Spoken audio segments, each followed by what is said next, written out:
Connection established.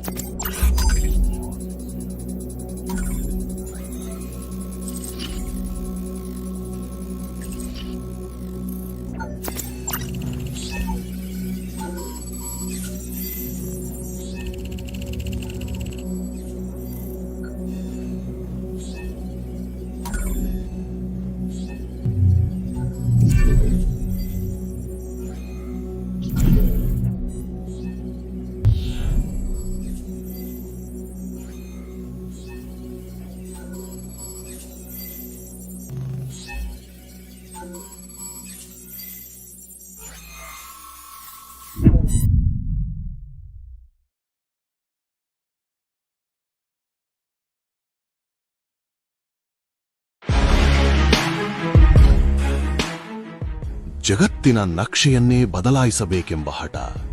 ಗ್ರೀಸ್ನಿಂದ ಭಾರತದವರೆಗೂ 11,000 ಮೈಲಿಗಳ ರಕ್ತಸಿಕ್ತ ಯಾತ್ರೆ. ಸೋಲು ಅಂದ್ರೆ ಏನು ಅಂತಾನೇ ಗೊತ್ತಿಲ್ಲದ ಅಲೆಕ್ಸಾಂಡರ್ ದಿ ಗ್ರೇಟ್. ಆದರೆ ಕ್ರಿಸ್ತಪೂರ್ವ 326ರ ಆ ಒಂದು ರಾತ್ರಿ ಆತನ ಕೈಗಳು ನಡುಗಿದ್ದವು. ದಿನಾಂಕ ಮೇ 326 ಬಿಸಿ. ಸ್ಥಳ ಇಂದಿನ ಪಂಜಾಬ್ನ ಝೀಲಂ ನದಿಯ ದಡ. ಒಂದು ಕಡೆ ಅಲೆಕ್ಸಾಂಡರ್ನ ಅಜೇಯವಾದ 40,000 ಕಾಲಾಳುಗಳು ಮತ್ತು 7,000 ಅಶ್ವದಳ. ಇನ್ನೊಂದು ಕಡೆ ತನ್ನ ನಾಡಿಗಾಗಿ ಪ್ರಾಣ ಕೊಡಲು ಎದೆಗೊಟ್ಟು ನಿಂತಿದ್ದ ಪೌರವ ಸಾಮ್ರಾಜ್ಯದ ರಾಜ ಪುರುಷೋತ್ತಮ ಅಲಿಯಾಸ್ ಪೋರಸ್.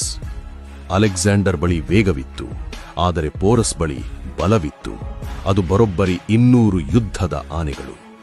ಗ್ರೀಕ್ ಸೈನಿಕರು ಕುದುರೆಗಳನ್ನು ನೋಡಿದ್ದರು, ಆದರೆ ಚಲಿಸುವ ಬೆಟ್ಟಗಳಂತಿದ್ದ ಆನೆಗಳನ್ನು ನೋಡಿರಲಿಲ್ಲ. ಅಂದು ಸುರಿಯುತ್ತಿದ್ದ ಮಳೆಯಲ್ಲಿ ಪೋರಸ್ನ ಆನೆಗಳು ಅಲೆಕ್ಸಾಂಡರ್ ಸೈನ್ಯವನ್ನು ಆಟಿಕೆಗಳಂತೆ ತುಳಿದು ಹಾಕುತ್ತಿದ್ದವು. ಆನೆಗಳ ಆರ್ಭಟಕ್ಕೆ ಸ್ವತಃ ಅಲೆಕ್ಸಾಂಡರ್ನ ಕುದುರೆಗಳೇ ಬೆದರಿ ಓಡಿದವು. ಗಂಟೆಗಳ ಕಾಲ ಯುದ್ಧ ನಡೆಯಿತು. ಪೋರಸ್ನ 1000 ಸೈನಿಕರು ಮಡಿದರು. ಸ್ವತಃ ಪೋರಸ್ನ ಬಲಭುಜಕ್ಕೆ ಆಳವಾದ ಗಾಯವಾಯಿತು. ಸಾಮಾನ್ಯವಾಗಿ ರಾಜರು ಸೋಲುವ ಹಂತಕ್ಕೆ ಬಂದರೆ ರಣರಂಗದಿಂದ ಓಡಿ ಹೋಗುತ್ತಾರೆ. ಆದರೆ 6.5 ಅಡಿ ಎತ್ತರದ ಆ ದೈತ್ಯ ಮನುಷ್ಯ ಕದನಕಣ ಬಿಡ್ಲಿಲ್ಲ. ಎದ್ದು ನಿಂತು ಕೊನೆಯ ಉಸಿರಿರುವವರೆಗೂ ಹೋರಾಡಿದ. ಯುದ್ಧ ನಿಂತಿತು. ಅಲೆಕ್ಸಾಂಡರ್ ಕೇಳಿದ, ನಾನು ನಿನ್ನನ್ನು ಹೇಗೆ ನಡೆಸಿಕೊಳ್ಳಬೇಕು? ಸುತ್ತಲೂ ಮೌನ. ಗಾಯಗೊಂಡ ಸಿಂಹದಂತೆ ಪೋರಸ್ ಅಲೆಕ್ಸಾಂಡರ್ ಕಣ್ಣಲ್ಲಿ ಕಣ್ಣಿಟ್ಟು ಹೇಳಿದ ಆ ಒಂದು ಮಾತು ಇತಿಹಾಸವನ್ನೇ ದಂಗಾಗಿಸಿತು. ಒಬ್ಬ ರಾಜ ಇನ್ನೊಬ್ಬ ರಾಜನನ್ನು ನಡೆಸಿಕೊಳ್ಳುವ ಹಾಗೆ. ಆ ಉತ್ತರಕ್ಕೆ ತಲೆಬಾಗಿದ ಅಲೆಕ್ಸಾಂಡರ್ ಪೋರಸ್ನ ಸಾಮ್ರಾಜ್ಯವನ್ನು ಅವನಿಗೇ ಹಿಂತಿರುಗಿಸಿದ. ಅಷ್ಟೇ ಅಲ್ಲ, ಭಾರತದ ಒಳಗೆ ಮುನ್ನುಗ್ಗುವ ಧೈರ್ಯ ಮಾಡದೆ ಅಲೆಕ್ಸಾಂಡರ್ ಅಲ್ಲಿಂದಲೇ ಹಿಂತಿರುಗಿದ. ಗೆದ್ದವನು ಅಲೆಕ್ಸಾಂಡರ್ ಆಗಿರಬಹುದು, ಆದರೆ ಧೈರ್ಯ ಅಂದ್ರೆ ಪೋರಸ್.